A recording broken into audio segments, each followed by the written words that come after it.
taisu keksiņus. Un sākumā paņem miltus, iebaru miltus, tā kā un tad sāli un tad kārtīgi samaisa.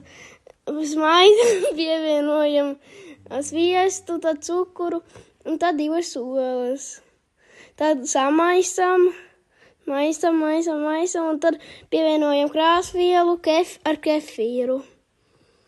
Samaisam, pievienojam klāt vēl kefīram, samaisam.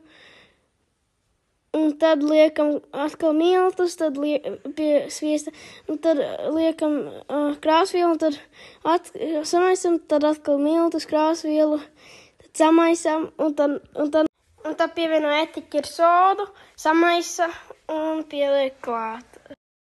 Tad liekam, lai katrā būtu vienādi. Tad jāieliek cepties.